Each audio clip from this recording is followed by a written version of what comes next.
Bienvenida, bienvenido. Hoy vamos a analizar a fondo un material que, bueno, a primera vista, parece muy sencillo. Es un cuento infantil, se llama Los 7 puentes del bosque arcoíris.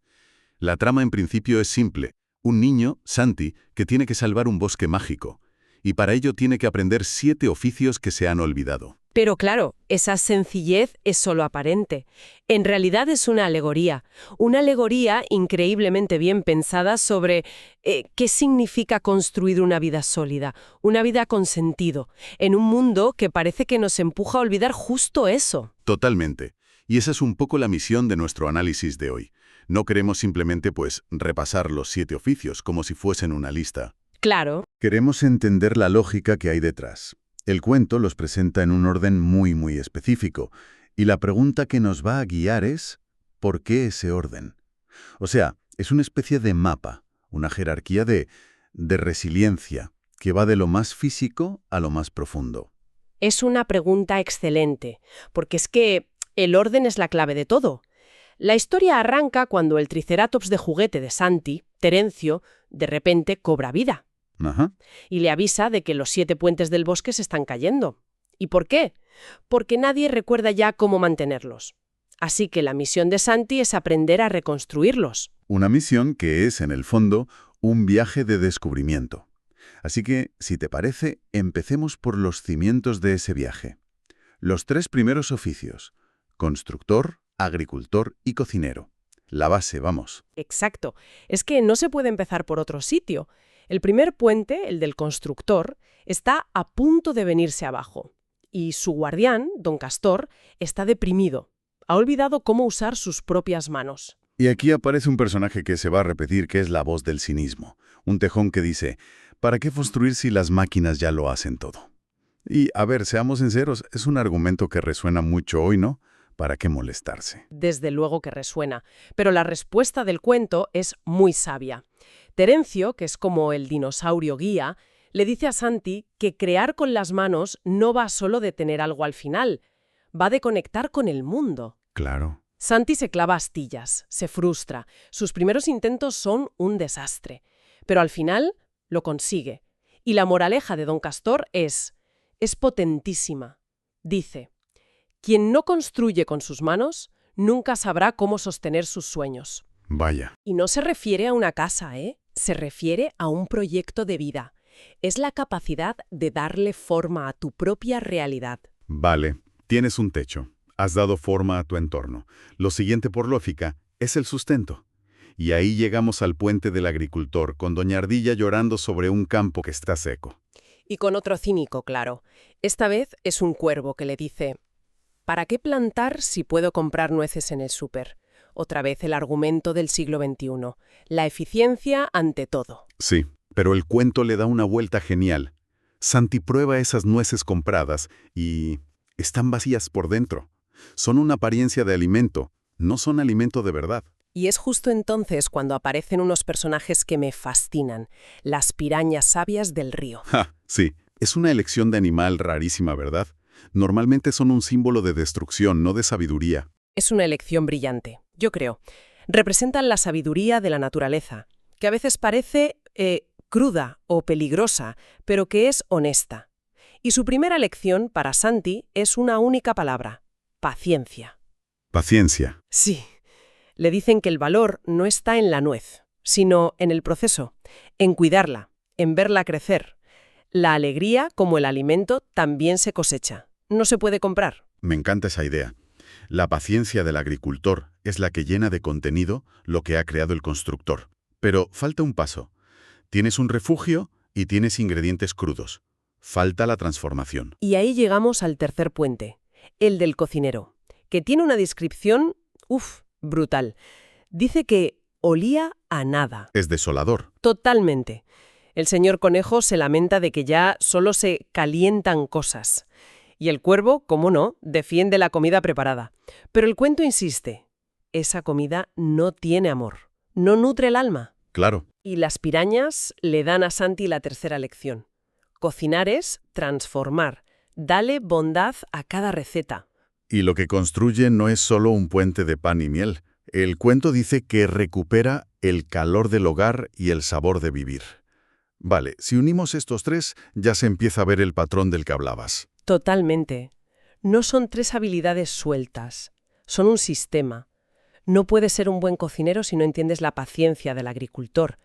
Y el refugio del constructor no es un hogar hasta que llega el cocinero y le da calor. Te dan cobijo, sustento y calidez. Sin esto, todo lo demás es frágil. Exacto. De acuerdo, la base está puesta. Pero claro, en la vida las cosas se rompen, se desgastan. Y aquí parece que el cuento sube a un nivel. Hablamos de resiliencia. Y ahí entran el tejedor y el herrero. Justo. El puente del tejedor cuelga de hilos rotos y su guardiana, Doña Araña, se queja de la cultura de usar y tirar. Lo que me parece fascinante es que el problema no es que falte algo, sino que lo que hay está roto. Es un comentario muy directo, ¿no? Muchísimo. Y la lección de las pirañas lo eleva a otro nivel.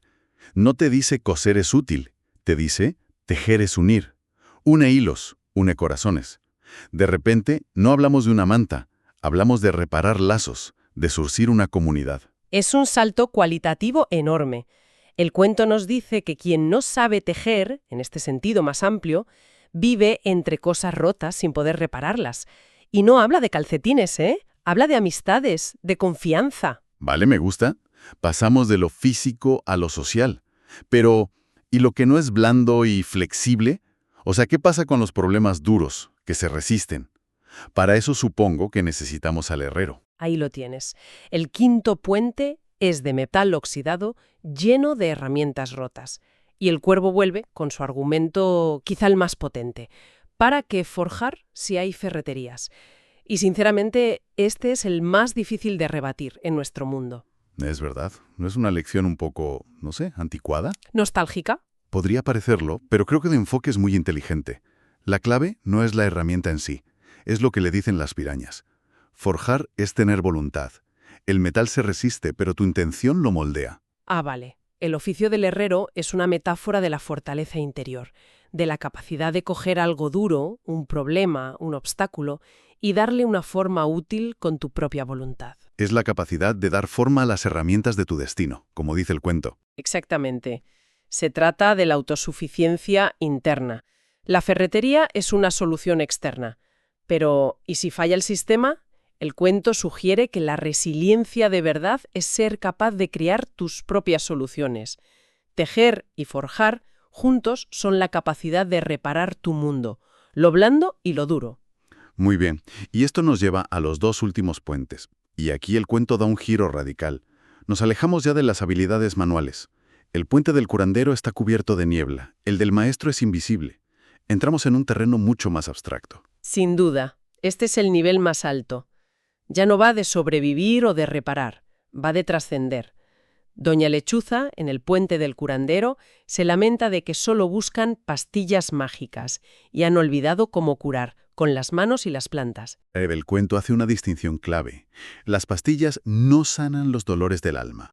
Y la lección de las pirañas aquí me parece la más bonita de todas. Curar es escuchar.